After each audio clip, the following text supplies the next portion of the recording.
by Abdul Karim from Mumbai, India. I was very sad to read the news that Ofcom, the regulatory authorities in UK, have imposed a fine of £300,000 on Peace TV. What did you say that they put such a huge fine? And that's a very good question. And as I said, that we don't have to believe everything what the media says. And I've read these articles that have come in UK, it has come in India, it has come in Malaysia, that £300,000 have been fined on the channels by Dr. Zakir Naik, and my photo is there. And and all the news that I read, it gave impression that Dr. Zakir Naik said something on the channel for which the fine has been put. Let me clarify to you that this fine has not been put because of my speeches. Yes, Peace TV, Alhamdulillah, I'm the founder, and these fines were put on two statements, one made on the Peace TV Urdu in UK and the other is on Peace TV English. And though the news media, especially in India, oh, see Dr. Zakir Naik, now it is proved he's promoting terrorism, he's giving hate speech, and for his hate speech he was fined £300,000. All this is their own addition. These fines were not put because of my speeches, it was because of an Urdu speaker, and his name is Sheikh Ashfaq Salfi, and mashallah, he is a very knowledgeable person. He, in his talk, he mentioned the punishment for people involved with black magic. And black magic is considered as the third major sin in Islam. So what he was doing is giving an Islamic view of black magic and the punishment, which didn't go very well with the Ofcom, and they imposed a fine of £200,000 for this particular sentence of Ashfaq Salfi, Sheikh Ashfaq Salfi. The other is a speaker, Imam Qasim from USA, and while he was criticizing the homosexuals, for that criticism they imposed a fine of £100,000 for his criticism. Let me tell you at the outset, Alhamdulillah, never ever have I been fined anytime, anywhere in the world for any of my speeches, Alhamdulillah. But the media gives the impression as though, okay, now he's been fined, etc., etc. And let me give you the background. That Peace TV started internationally all over the world in January 2006. And officially on the B Sky B in UK, we went on air on the B Sky B in 2007. And within the couple of years, it became the most popular Islamic satellite TV in UK. So much so that the head of the counter-terrorism department, Charles Farr, he sent a person and he approached me and he said that, can you help us to reach those Muslims who we cannot reach, because you are very popular, you are the most popular Muslim speaker in UK and your reach is very high, so can you help us?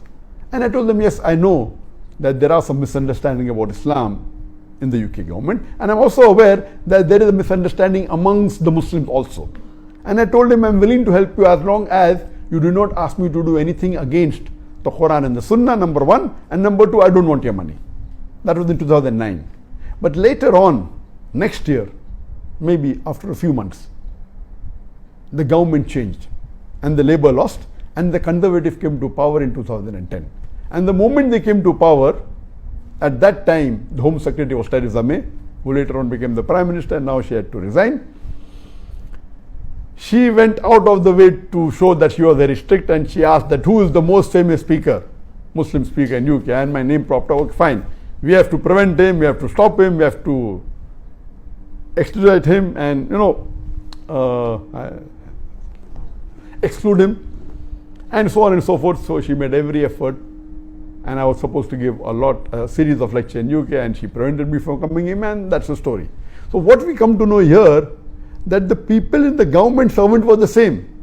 Charles Farr, the head of the anti-terrorism M5, he objected, saying, how can you prevent Dr. Zakir from coming? He doesn't promote terrorism. But no. So it is what we realized, more of a political move.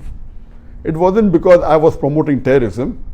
They started picking on my lectures and getting my sentence out of context, and they prevented me from coming. We did a case against them. We won in the lower court, but when we went to the court of appeal, to fight with the government is difficult to win. However much honest they will be, it's difficult.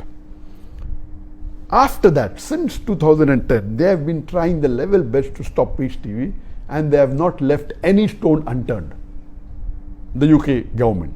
But Alhamdulillah, because there is an option where we can go to the court, so we have been fighting cases with them, and Alhamdulillah, for the past 10 years, since the time they have been trying to stop us, we have continuing broadcasting, mashallah. And till lately, mashallah, we were broadcasting for about 13 years. 3 years very smoothly. After 3 years, they have been after us, and Alhamdulillah, we have been conveying the message. Though UK, the viewership is, according to me, approximately 1% of our world viewership. Maybe 1.5%, 2%, not more than that. Our total global viewership of Peace TV, as estimated in 2016, was 200 million. In UK, maybe 3 million, 4 million, so maybe 2%. That's it, not more than that.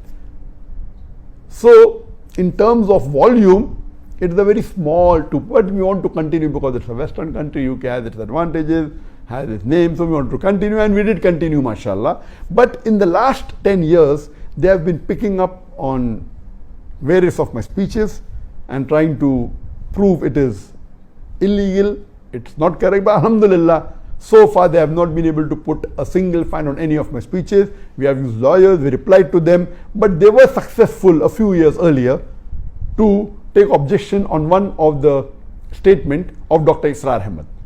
And may Allah grant him Jannah, Rahimullah. He is a very great Dai, mashallah.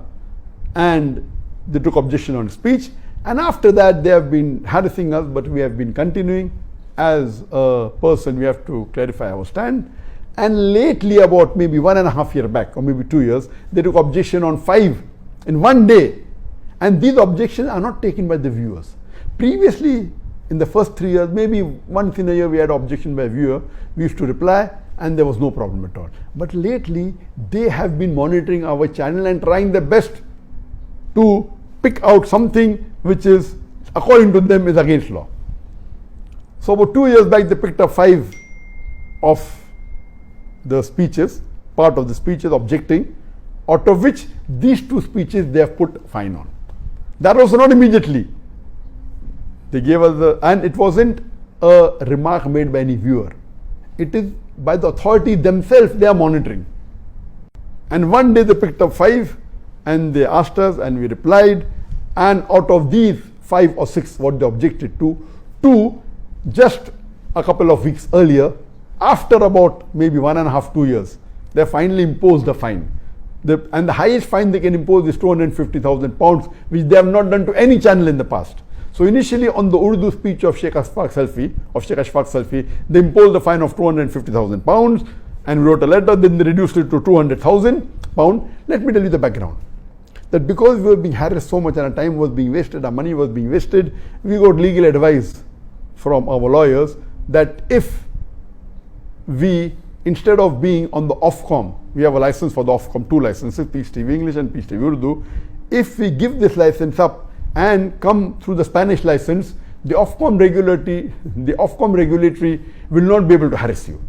So we applied for the Spanish license, we got the Spanish license, and then after that we voluntarily gave in mid-November 2019, about 6 months ago, we voluntarily gave up both the license of the Ofcom for the Sky B, Peace TV English and Peace TV Urdu, because we already received the license of Peace TV Chinese, for the Peace TV English and Peace TV Urdu from the Spanish companies.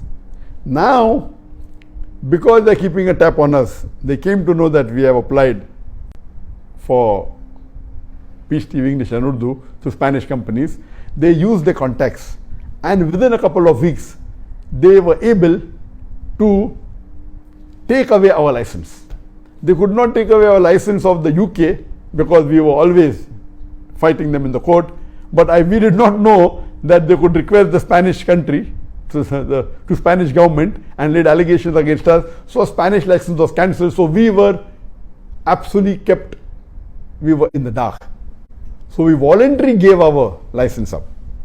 After we voluntarily gave the license up, then later on, they imposed the fine on us. And but naturally, when we voluntarily gave up our license and we want to liquidate our company, so where's the question of anyone imposing a fine on a person who's already given up the license? They can, not that they cannot, but because we gave up the license, after several days, now they're imposing fine on the query which was raised more than 2 years back. Knowing very well that now we will not be fighting. Why should we fight? Because the company is closed. And we've already given the company for liquidation because there's no activity in that company which holds the license. And they put the highest fine, £250,000, which has never been put to any channel in the history of UK. Then when we gave a letter, they reduced it to £200,000, and never before have they even put a fine of £200,000 on any of the channels in the past. So they are going out of their way to try and take out some fault in us. And now after we have given up the license, they impose the fine and they've publicized it, and the media, because Dr. Zakir Naik is there, it is hot topic, it is good for the TRP. So most of the media in different parts of the world, including India and Malaysia, they picked it up and they're highlighting as though, Dr. Zakir Naik said something and now he's fined. No, I did not say. The fine is not because of me. And even these people who said they were presenting the Islamic view. According to me, I feel the view that was presented by Sheikh Ashfaq Salfi regarding the third major sign, magic in Islam is haram, is correct.